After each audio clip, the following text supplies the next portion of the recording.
શું તમે ક્યારે વિચાર્યું છે કે શા માટે અર્જુને પોતાનું ધનુષ અને બાણ છોડીને મહાભારતના યુદ્ધના મેદાનમાં લડવાની ના પાડી? શું કોઈ યોદ્ધા ખરેખર એટલો લાચારી અનુભવી શકે કે તેણે ભગવાન કૃષ્ણ પાસેથી માર્ગદર્શન મેળવવું પડે? આ વાર્તામાં એક રહસ્ય છુપાયેલું છે જે આજે પણ આપણા જીવન પર ઊંડી અસર કરી શકે છે. ડિસ્ક્લેમર: આ વાર્તા ઇન્ટરનેટ પરથી લેવામાં આવી છે અને અમારી ચેનલ દાવો કરતી નથી કે તે સાચી છે. આ વાર્તા ફક્ત તમારા મનોરંજન અને પ્રેરણા માટે પ્રસ્તુત છે. મહાભારતના યુદ્ધનો સમય હતો. કુરુક્ષેત્રનું મેદાન યુદ્ધભૂમિ બની ગયું હતું. પાંડવો અને કૌરવોની સેના સામસામે આવીને ઊભી હતી. યુદ્ધનું બ્યુગલ વાગવા માટે તૈયાર હતું અને તમામ યોદ્ધાઓ પોતપોતાના સ્થાને પોઝિશન લઈ ચૂક્યા હતા. આ દરમિયાન પાંડવોના મહાન ધનુર્ધર અર્જુન પોતાના રથ પર ઊભા રહ્યા. રથના સારથી ભગવાન શ્રી કૃષ્ણ સ્વયં હતા. અર્જુને કૃષ્ણને કહ્યું, હે કેશવ, કૃપા કરીને મારો રથ બંને સેનાઓ વચ્ચે લઈ જાઓ.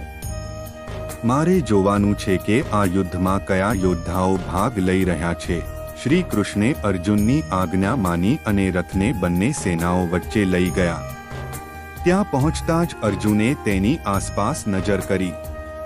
તેમના પોતાના ગુરુ દ્રોણાચાર્ય, ભીષ્મ પિતામહ, કૃપાચાર્ય અને બીજા ઘણા સંબંધીઓ તેમની સામે ઊભા હતા. આ જોઈને અર્જુનનું મન વ્યગ્ર થઈ ગયું. અર્જુને કહ્યું, હે માધવ, હું શું જોઈ રહ્યો છું? મારા પોતાના લોકો, મારા પરિવારના સભ્યો, મારા ગુરુ અને વડીલો આ યુદ્ધમાં ભાગ લઈ રહ્યા છે. હું આ બધા પર તીર કેવી રીતે ચલાવી શકું? હું છું કે હું તે મેળવવા માંગતો નથી. મારા સંબંધીઓને મારીને સિંહાસન, આ સામ્રાજ્ય, આ સંપત્તિ, જો તે મેળવવા માટે મારે મારા પ્રિયજનોનું બલિદાન આપવું પડે તો તે બધું નકામું છે. અર્જુનનું મન એટલું નબળું થઈ ગયું કે તેણે પોતાનું ધનુષ્ય, ગાંડીવ અને બાણ નીચે મૂકી દીધા. તેણે કહ્યું, હે કૃષ્ણ, હું આ યુદ્ધ નથી લડી શકતો. હું મારા ધર્મ અને કર્તવ્ય અંગે મૂંઝવણમાં છું. કૃપા કરીને મને માર્ગદર્શન આપો. આ સાંભળીને ભગવાન શ્રી કૃષ્ણ હસ્યા. તેણે અર્જુનને કહ્યું, હે પાર્થ, આ તારી આસક્તિ અને અહંકારની વાત છે. આ શરીર નશ્વર છે, પણ આત્મા અમર છે.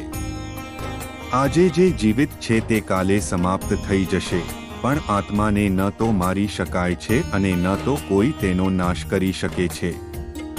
તમારી ફરજ છે ધર્મ માટે લડવું, એ તમારી ફરજ છે અન્યાય સામે ઊભા રહેવું. શ્રી કૃષ્ણએ અર્જુનને કર્મયોગ, જ્ઞાનયોગ અને ભક્તિયોગ વિશે વિગતવાર સમજાવ્યું. તેણે અર્જુનને કહ્યું કે પોતાની ફરજ નિભાવતી વખતે પરિણામની ચિંતા ન કરવી જોઈએ. આખરે અર્જુનની લાલચનો અંત આવ્યો અને તેણે પોતાની ફરજ બજાવવાનું નક્કી કર્યું. આ રીતે ભગવાન શ્રી કૃષ્ણએ અર્જુનને તેના ધર્મથી વાકેફ કર્યા અને તેને તેના કર્તવ્યને પૂર્ણ કરવાનો માર્ગ બતાવ્યો.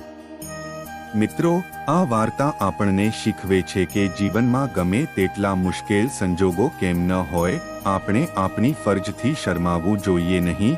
જો તમને આ વાર્તા પસંદ આવી હોય તો તેને લાઈક કરો, તમારા મિત્રો સાથે શેર કરો અને અમારી ચેનલને સબસ્ક્રાઇબ કરવાનું ભૂલશો નહીં.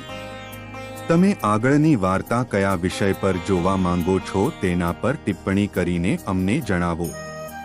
આભાર.